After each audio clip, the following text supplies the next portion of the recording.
Hello बच्चों, this is RG welcoming you on our YouTube channel. और हम पढ़ रहे हैं क्लास 10th का फर्स्ट चैप्टर यानी कि chemical reactions and chemical equations. Clear. अपनी पिछली वीडियो में हम लोगों ने केमिकल रिएक्शन क्या होता है एंड उसके क्या कैरेक्टरिस्टिक्स होते हैं उसके बारे में पढ़ा था। आज के हमारे लेक्चर में हम स्टार्ट करेंगे अपने सेकंड शब्द के साथ। इस चैप्टर का जो नाम है अभी तक वही चल रहा है। हम अपने सेकंड शब्द यानी कि केमिकल इक्वेशन से स्टार्ट करेंगे।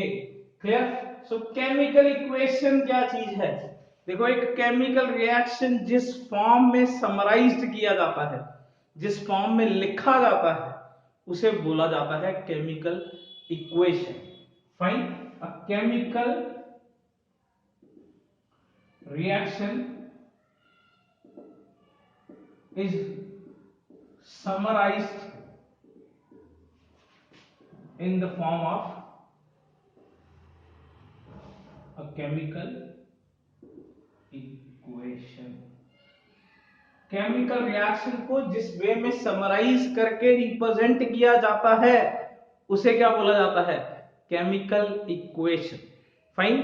केमिकल इक्वेशन को अगर हम क्लासिफाई करें तो यार कितने भी तरीकों से किया जा सकता है, ठीक है ना। सो द वेरी फर्स्ट जो क्लासिफिकेशन है, जो काफी ज्यादा बेसिक है, वो है word equation and symbol equation, ठीक है ना।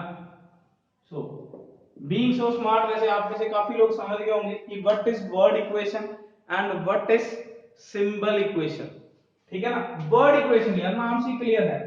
अगर केमिकल रिएक्शन में जो रिएक्टेंट या प्रोडक्ट है उनके शब्द लिखे गए हैं यानी कि उनके नेम्स रिप्रेजेंट किए गए हैं। Is that clear? If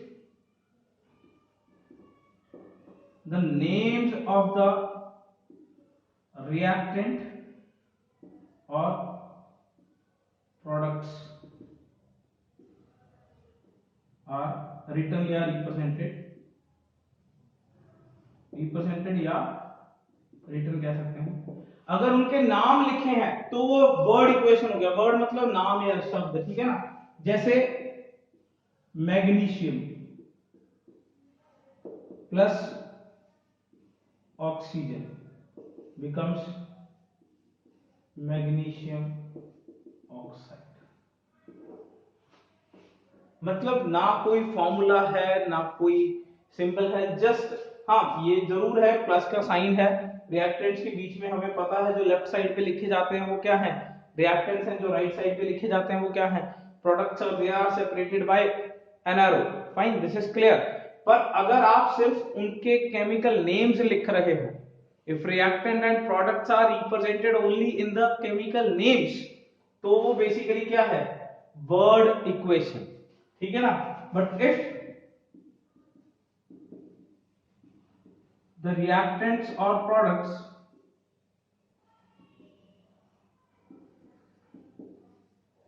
are represented by their chemical identification,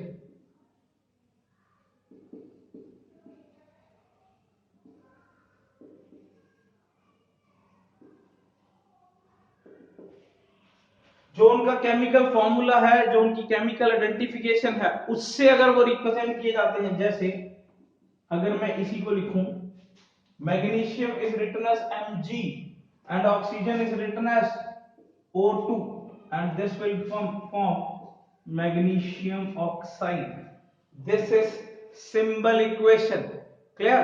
अगर आप उनके सिंबल्स लिख रहे हो या केमिकल फॉर्मूला को आप केमिकल आइडेंटिफिकेशन या सिंबल्स जैसे मर्जी लिख लो, केमिकल सिंबल्स कह सकते हो आप इसे, ठीक है ना। अगर तो आप उनके नाम लिख रहे हो तो वो बेसिकली क्या है? Word equation. और अगर आप उनके केमिकल सिंबल लिख रहे हो तो वो बेसिकली क्या है? Symbol equation. Is that thing clear? कोई भी दिक्कत? केमिकल इक्वेशन एक ऐसी चीज है जिससे केमिकल रिएक्शन को रिप्रेजेंट किया जाता है।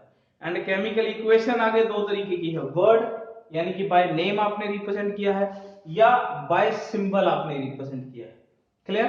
एक और क्लासिफिकेशन करते हैं केमिकल इक्वेशन का, दैट इज बैलेंस्ड और अनबैलेंस्ड।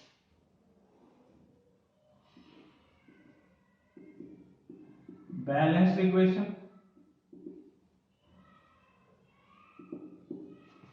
And unbalanced equation. ये भी काफी ज्यादा आसान चीज है यार, ठीक है ना। If the number of atoms on reactant side are equal to number of atoms of all the species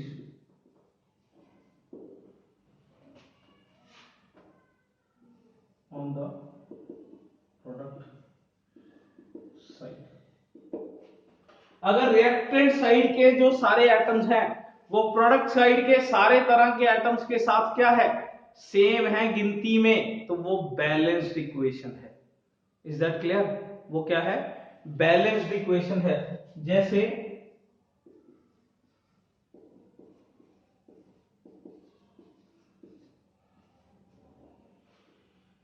इस साइड भी 2 मैग्नीशियम है, इस साइड भी 2 मैग्नीशियम है, इस साइड 2 ऑक्सीजन है, एंड अगर ये 2 इस ऑक्सीजन के साथ मल्टीप्लाई किया जाए तो इस साइड भी 2 ही ऑक्सीजन है।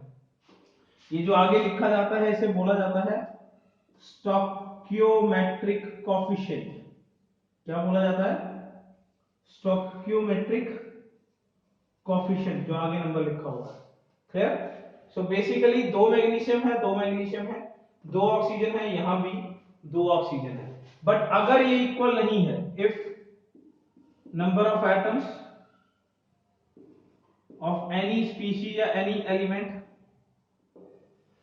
on reactant side is not equal to number of that atoms on product side। अगर वो इक्वल नहीं है, जैसे यही ले लो Mg plus O2 becomes MgO, magnesium एक है, पर ऑक्सीजन रिएक्टेंट साइड पे 2 है, यहां 1 है। ये रिएक्शन एक अनबैलेंस्ड इक्वेशन है और ये एक बैलेंस्ड इक्वेशन है। बैलेंस्ड इक्वेशन मतलब रिएक्टेंट साइड पे जितनी गिनती है उतनी ही प्रोडक्ट साइड पे हो, एंड अनबैलेंस्ड मतलब रिएक्टेंट साइड की गिनती प्रोडक्ट साइड की गिनती के साथ मैच नहीं कर रही है। फाइन। और यहीं से हमारा आज का सबसे जबरदस्त टॉपिक ओरिजिनेट होता है, जिसका नाम है balancing of a chemical equation. Clear? So अगला टॉपिक है अपना balancing of a chemical equation. एक बात बता दूं, बुक में एनसीईआरटी में हमारे पास एक तरीका है जिसका नाम है hit and trial method. Clear? तो फिर यार ये तो नाम से ही क्लियर है कि हिट एंड ट्रायल मेथड क्या चीज होती है, तीर और तुक्का मारना है। फाइन। पर हम आज की इस वीडियो में 2 मेथड करेंगे। एक तो पहले हिट एंड ट्रायल करेंगे, फिर हम देखेंगे कि क्या थोड़ा सा नुकसान है हिट एंड ट्रायल के अंदर। Clear? And then we will proceed to the very magical method, that is mathematical method. बताना नहीं है, पढ़ना है, पूरा ध्यान लगा के उससे हम जबरदस्त मुश्किल से मुश्किल केमिकल इक्वेशन को भी सॉल्व कर सकते हैं। चलिए देखिए फिर। So next is balancing of a chemical equation. And पहले हम करेंगे बुक वाला, यानी कि हिट एंड ट्रायल मेथड, तीर एंड तुक्का मेथड। तो उसके लिए हम बेसिकली क्या करते हैं, एक इक्वेशन लिख लेते हैं, ठीक है ना।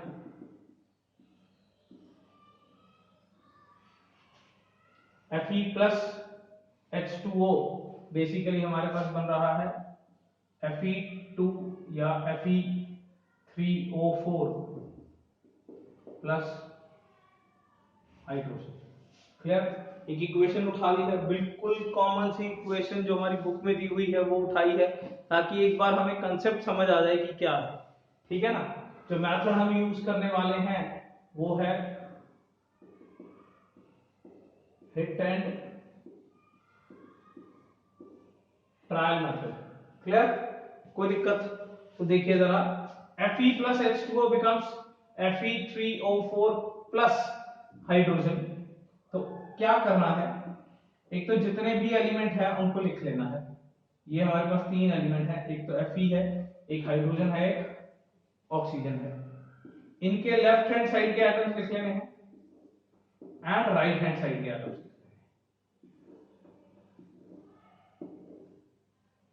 क्लियर? तो लेफ्ट साइड पे Fe कितना है, एक है, यहां भी एक है, यहां भी एक है, तो ये कितना आया, एक। एंड राइट साइड पे Fe कितने हैं, तीन। क्लियर? लेफ्ट साइड पे हाइड्रोजन कितने हैं, दो।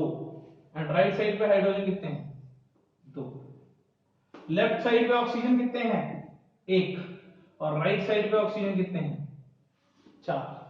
फाइन। तो इससे ये पता चल गया कि फिलहाल हाइड्रोजन को नहीं छेड़ना। क्लियर? तो बड़ा सिंपल सा फैक्ट है यार कि सबसे पहले हम Fe को छेड़ देते हैं। राइट साइड पे ये तीन है तो हम क्या करेंगे, लेफ्ट साइड पे से तीन से मल्टीप्लाई करेंगे, इजंट इट? तो ये लो जी, तीन से मल्टीप्लाई कर दिया, कोई दिक्कत? तो अब ये कितना हो गया, तीन। आपको देखा जाए तो बार बार टेबल बनाना पड़ेगा कि आपने पहले क्या किया, आपने Fe को तीन से मल्टीप्लाई किया। Now make a new table, ठीक है ना? फाइन। सो ये तीन आ गया, ठीक है जी। ये भी हो गया, हाइड्रोजन भी हो गया, बचा कौन, ऑक्सीजन। बचा कौन, ऑक्सीजन। चलिए ऑक्सीजन को करते हैं। इस साइड कितने हैं, चार हैं, और इस साइड कितने हैं, एक। क्लियर? तो हम इसे करते हैं चार से मल्टीप्लाई। पर मुद्दे की बात यह है कि अगर ऑक्सीजन को चार से मल्टीप्लाई करना है तो हाइड्रोजन भी अपने आप चार से मल्टीप्लाई हो जाएगा। लो जी, ये हो गया, हाइड्रोजन भी अपने आप मल्टीप्लाई। तो ये तो आ गया सही जो अपने को चाहिए था, पर ये बढ़ गया। चलो कोई बात नहीं, ऑक्सीजन को तो सही करेंगे। अब ये भी सही है, ये भी सही है, ये बढ़ गया, ये 8 हो गया, ये 2 हो गया। अब क्या करें, इससे 4 से मल्टीप्लाई कर लेते हैं। पर अगर इसको मल्टीप्लाई किया तो किसी और को फर्क पड़ रहा है? राइट साइड पे अगर हमने हाइड्रोजन को मल्टीप्लाई किया, अगर राइट साइड पे हाइड्रोजन को मल्टीप्लाई किया, क्या किसी को फर्क पड़ा? किसी को फर्क नहीं पड़ा। यानी कि this is our balanced equation. अगर हम देखें तो दोबारा देख लीजिए क्या किया। यहां एक था, हमने पहले यहां तीन देखा और यहां एक देखा, तो इसे तीन से मल्टीप्लाई कर दिया। कर सकते थे क्योंकि लेफ्ट साइड के Fe को कोई फर्क नहीं पड़ रहा। फिर हमने ऑक्सीजन एक था, ये चार थे, इसको चार से मल्टीप्लाई किया। पर ऑक्सीजन हाइड्रोजन के साथ जुड़ा हुआ है, तो अगर ऑक्सीजन को चार से मल्टीप्लाई किया तो अल्टीमेटली हाइड्रोजन भी चार से मल्टीप्लाई हो गया। ये हो गए 8, ये हो गए 4। ऑक्सीजन का काम तो पूरा हो गया, हाइड्रोजन को दुविधा में डाल दिया इसने, isn't it? देन अगर हाइड्रोजन 8 है, यहां हाइड्रोजन 2 ही थे, तो 4 से इसको मल्टीप्लाई कर लिया। अब इसको 4 से मल्टीप्लाई करने से किसी को फर्क नहीं पड़ रहा, तो ये आंसर आ गया। क्लियर? इस मेथड से आंसर तो आ गया, इस मेथड से आंसर तो आ गया, पर यार थोड़ी दिक्कत है, ठीक है ना? मतलब ये आंसर को समझने के लिए ना आप ऐसा भी समझ सकते थे, ये कोई ये भी हिट एंड ट्रायल होता है, ठीक है ना? मतलब कई बार मैं तो बॉक्स बनाने की बजाय सिंपली बता देता हूं, देखो क्या करना चाहिए। यहाँ Fe कितने हैं, 3, यहाँ Fe कितना है, 1, ये 3 आ गया। नेक्स्ट ऑक्सीजन कितने हैं, 4, यहाँ कितना है, 1, यहाँ 4 आ गया। फर्क किसको पड़ा, हाइड्रोजन 8 है, यहाँ 2 है, तो कितना आ गया, सॉरी 4। क्या किया, Fe 1 था, यहाँ 3 थे, तो 3 से मल्टीप्लाई कर लिया। ऑक्सीजन 1 था, यहाँ 4 थे, तो यहाँ 4 से मल्टीप्लाई कर लिया। यहाँ हाइड्रोजन 8 है, यहाँ 2 थे, तो 4 से मल्टीप्लाई करके 8 कर लिया। ये भी हिट एंड ट्रायल ही है, ये भी हिट एंड ट्रायल ही है, क्योंकि कभी इधर करा कभी उधर करा। देखो इसका एक फायदा है, तेजी से हो रहा है खत्म, बहुत तेजी से खत्म हो गया, ठीक है ना? ज्यादा जोर नहीं लगा, देखा इधर इतना है, इधर इतना है, ठीक है ना? थोड़ा बहुत IQ लगाया और सॉल्व हो गया। अगर फंस गए तो, अगर ये 3 4 ना होके 10 आ गए तो, अगर एक को सही करने के चक्कर में दूसरा फंसता रहा, दूसरे को सही करने के चक्कर में तीसरा फंसता रहा, तो क्या करेंगे? तो ये मेथड तब तक अच्छा है अगर नंबर ऑफ रिएक्टेंट और नंबर ऑफ प्रोडक्ट बहुत कम है। बहुत कम मतलब 4 5 तक तो ठीक है, अगर ये टोटल गिनती जो है देखो 1 2 3 4 5 मैक्सिमम लगा लो अगर है, तब तक तो हिट एंड ट्रायल फिर भी लग जाएगा। पर अगर 5 से ज्यादा हो गए, 6 7 10 number of reactant and products की गिनती 10 हो गई, तो क्या करोगे? तब आपको एक सॉलिड मेथड की जरूरत है, and that solid method is mathematical method. कोई दिक्कत? फाइन, आपके एनसीईआरटी का पार्ट नहीं है, पर आपको बहुत ध्यान से देखना है, क्योंकि हर चीज का पूरा हायर लेवल अप्रोच भी हमें आना चाहिए। So let's have the mathematical method. So the same equation we are taking, but this time we are doing it by a mathematical method.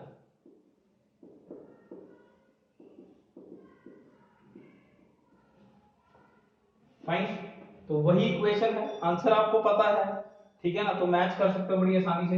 Method को कोर लेवल से समझेंगे पहले। तो हर एक के आगे एक कोएफिशिएंट लिखना है। मैंने स्मॉल लेटर्स में ए बी सी डी लिख लिया है, ठीक है ना। हर एक के आगे थोड़ा डिफरेंस बनाएंगे ताकि किसी भी तरीके की कोई कंफ्यूजन या एक दूसरे के साथ मर्जिंग ना हो जाए, ठीक है ना। देन कौन कौन से एलिमेंट हैं उनको लिखेंगे। Fe लिख लिया है, हाइड्रोजन लिख लिया, ऑक्सीजन, 3 ही एलिमेंट है हमारे पास। देन सोचेंगे एरो के लेफ्ट साइड पे कितने Fe हैं, एरो के लेफ्ट साइड पे कितने Fe हैं। यहां 1 है, मल्टीप्लाई बाय A, तो ये आ गया 1A।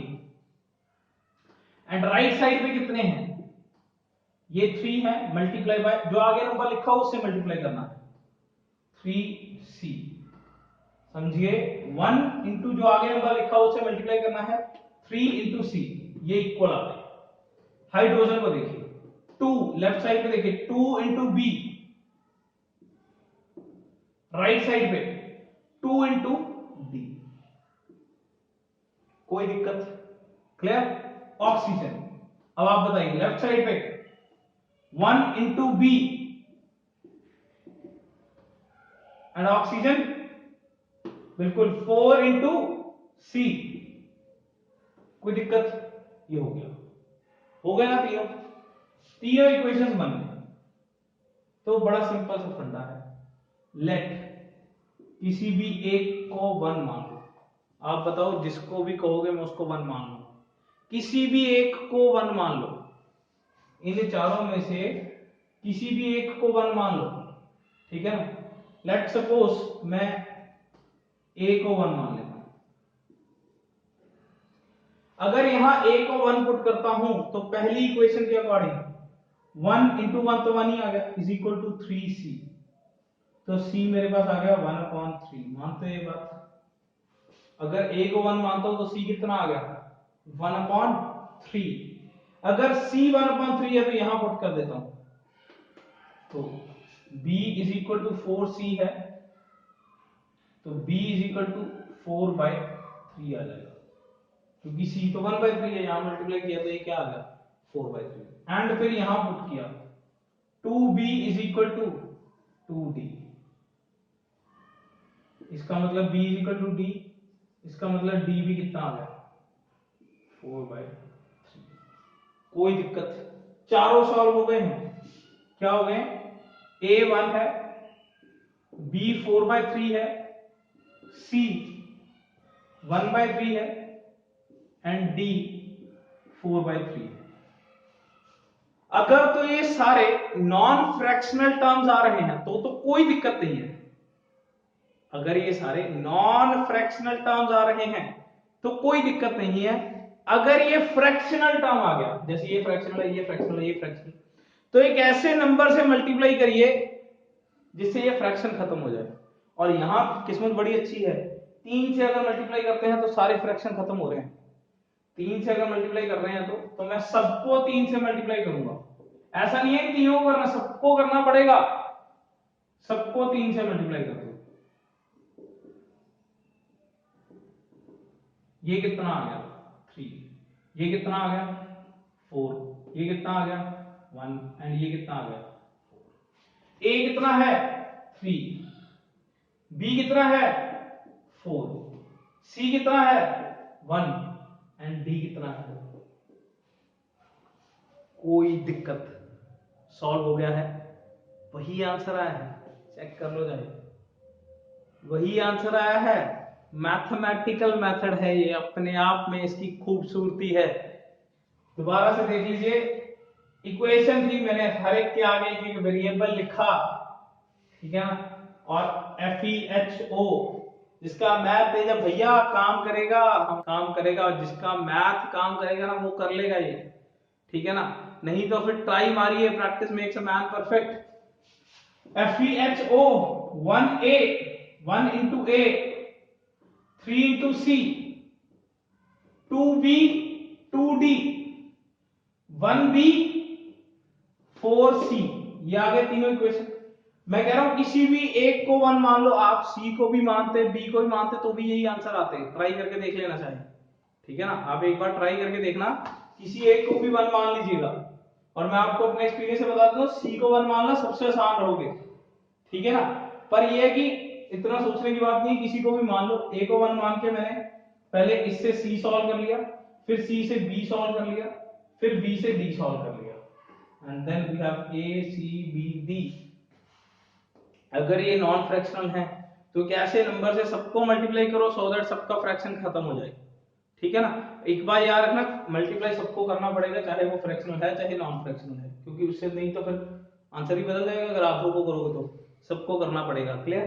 तो ये जो आंसर है इसको पुट करिए and you will get the balanced chemical equation. कोई दिक्कत, एक और पे प्रैक्टिस करके देखते हैं एंड देन फिर आप करिए। सो नेक्स्ट एक और इक्वेशन लेते हैं, C2H6 plus oxygen gives CO2 and H2, ठीक है ना। ये बेसिकली इथेन है, हम पढ़ेंगे इसको आगे 10th में। This is oxygen, this is carbon dioxide, water, ठीक है ना। फाइन, तो ज्यादा समय ना लेते हुए A, इसके सामने हम लोग B लिख लेते हैं, ये C एंड D। हमारे पास कार्बन है, हाइड्रोजन है, ऑक्सीजन है, तीन ही लोग हैं। लेफ्ट साइड पे कार्बन कितने हैं, 2 into A, राइट साइड पे कार्बन यहां तो 1 है, into C, यानी कि मैं इसे C ही लिख सकता हूं, 1 into C is C, ठीक है ना। तो हाइड्रोजन 6 into A, देखो जो उसके नीचे लिखे हुए नंबर उसको आगे वाले वेरिएबल से मल्टीप्लाई करना है। यहां हाइड्रोजन कितने हैं, 2 into D, clear. And oxygen देख लेते हैं, 2 into B, राइट साइड पे दो जगह है, देखिए दो जगह को कैसे सॉल्व करते हैं, पहले 2 into C है और 1 into D भी है, तो दोनों लिख लेंगे ऐड करके। 2 into C भी है और 1 into D भी है, तो 1 into D तो मैं D लिख लेता हूं, anything multiplied with 1 is the same number, तो 1 into D 2 into C दोनों लिख लूंगा प्लस करके, क्लियर। तो अब क्या है, तीन इक्वेशन बन गई। लेट किसको ले लूं भाई, मैं तो ए को ही लूंगा, आप जिसको मर्जी ले लो, आपका जो मन में आए करिए। मैंने ए को ले लिया, तो पहला जब ये सॉल्व किया तो C इज इक्वल टू 2 आ गया, ए को 1 पुट किया, यहाँ पे C इज इक्वल टू क्या आ गया, 2 आ गया। अब 6A is equal to 2D आ गया है, A अगर 1 है तो ये तो हो गया 6, ये आ गया 2D, यहां से D भी आ गया 3। अरे वाह, कूल है यार, बड़े आसान आ रहे हैं। A1 आ गया है, C यहां से 2 आ गया है 1 पुट करके, जब A को यहां 1 पुट किया तो D यहां से आ गया है 3।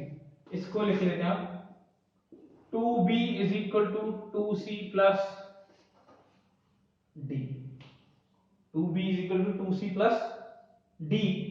तो बड़ा सिंपल सा फैक्ट है, जो जो वैल्यू से पुट कर दीजिए। 2B, C कितना है 2 है, तो 2 into 2 आ गया 2, एंड D कितना है 3 है। 2B is equal to 4 plus 3 7, B is equal to 7/2। कोई दिक्कत, तो यहाँ पे लिख लेंगे एक बार, A कितना है 1 है, B कितना है 7/2, C कितना है 2, D कितना है 3। कोई भी एकदम फ्रैक्शन में है क्या, बिल्कुल है, B है, तो यार 2 से मल्टीप्लाई कर लीजिए, क्योंकि अगर 2 से मल्टीप्लाई करते हैं तो ये उड़ जाएगा। बड़ा ही सिंपल सा फैक्ट है यार, जो डिनोमिनेटर में होता है उससे मल्टीप्लाई कर लिया करो, हो जाएगा। ये आ गया 2, ये आ गया 7, ये आ गया 4, ये आ गया 6, बस और क्या पुट करिए।